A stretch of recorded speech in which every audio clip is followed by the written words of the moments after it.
So Okay, that's so why are we doing this? We're doing this because these lines, I said to Mr. Jensen earlier, and I can say it easily to you too, these lines haven't been changed since both of our times on this planet multiplied by 2. There is no reason that we should wait another minute to look at the lines that determine who are judges in this state that have been still stagnant there the same way for decades and look at it and say, well, what's the outcry? Well, what difference does it make?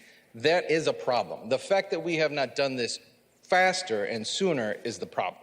So you're right, there is no public outcry, but for the same reason you mentioned before. It's because the average person who lives in New York State, especially if you're just living paycheck to paycheck, they are not concerned or aware of judicial conventions and when that happens and all that in between.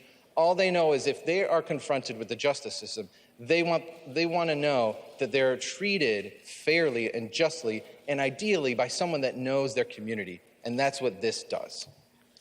I can appreciate that. I really can. So I guess another question then based on that would be, why, given the current makeup, and I guess I'll speak specifically to the 8th Judicial, of which you and I currently live in. Yep. Why is it, that the process, how do I say this? Why is it that it is the way it is? Why is it that there is this lack of representation, whether it's diversity based on, location? Why is it that has happened? And based on I know judicial conventions happen. Don't committee and judicial delegates work through the chair? So isn't this kind of a problem of the chairman, long-standing tradition of both parties, and not nominating a more diverse group of people?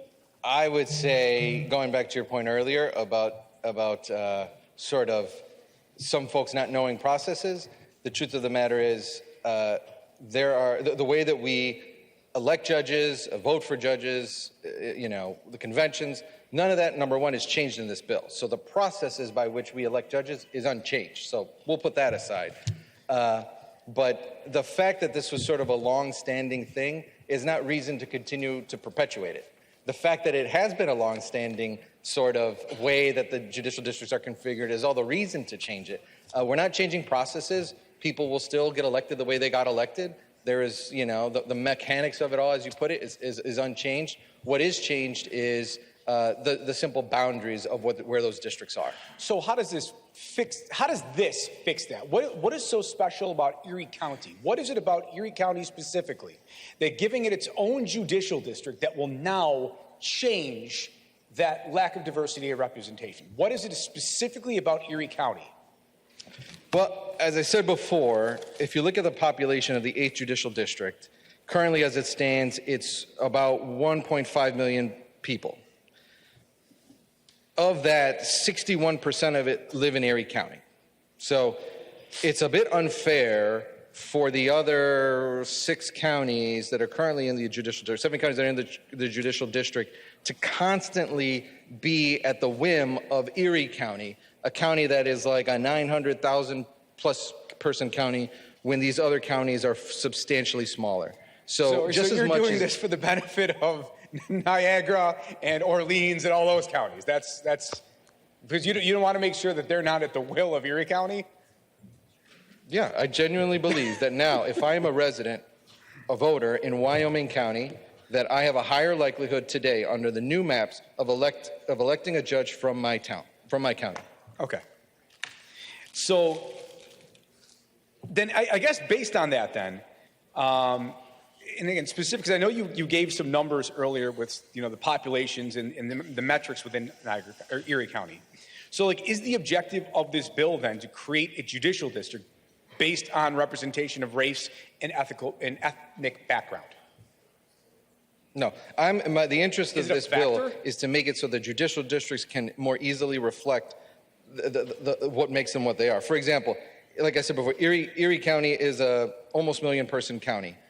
It should be in its own judicial district, in part because of the population, but in part because the nature of that county and the makeup of that population is so drastically more diverse than any other county in that judicial district that it puts both sets of that argument, whether it's just Erie County or the remaining counties in the judicial district, at an impasse of having to, if I am from, I'll use Cattaraugus for example, Cattaraugus, which I don't think has any judges to Supreme right now, although I might be wrong, in our judicial district, gives them a fighting chance to elect somebody from their county.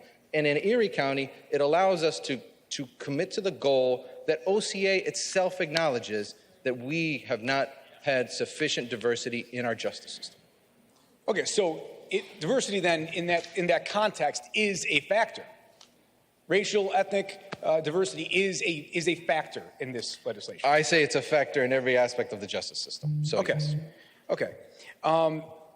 So back to the eighth. I off the top of my head, I forget what the new Erie County district is going to be. But let's just focus on that for a second. Mm-hmm. So we're essentially creating a state Supreme Court judicial district for the county of Erie by itself. Correct. Okay. And with the goal of hopefully making that more diverse. There are county-wide judges currently in that, now not for state Supreme Court, but for county offices, correct?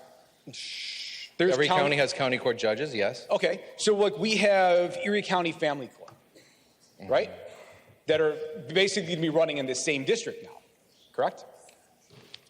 The county lines are the county lines, whether you're running for county executive, controller, county judge, yes. So county's the county. Out of the current Erie County Family Court judges, I'm just trying to think of the makeup. Are there any, off the top of your head, do you know of any ethnically or racially diverse members of that body?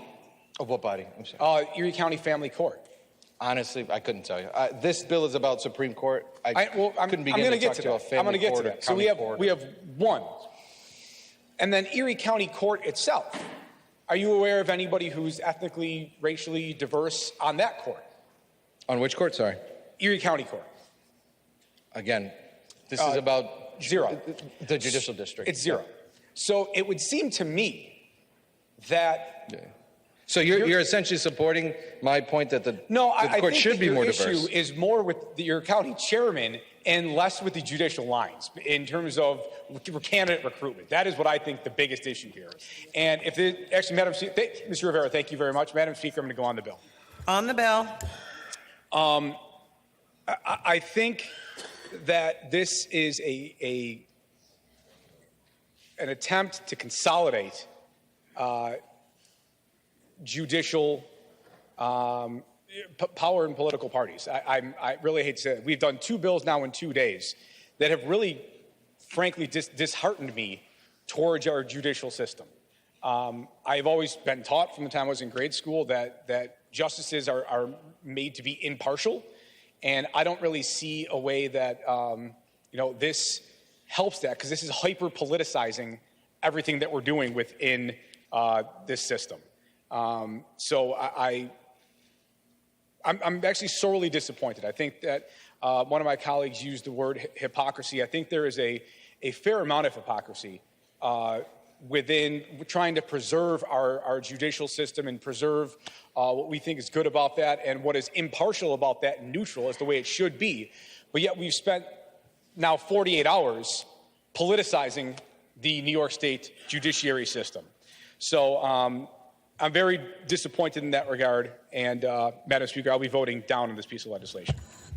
Thank you. Mr. Durso. Thank you, Madam Speaker. Would the sponsor yield for some questions? Will the sponsor yield? Yes, sir. The sponsor yield.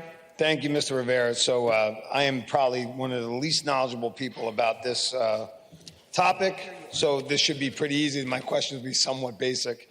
When will this law take effect if signed by the governor and passes today? So the actual judicial districts take effect in 27, January 1st, 27. The judges that run for office in 26 will be running in the new lines. I'm sorry, say that last part again. The folks that are running for office to assume office January 1st, they run in 26.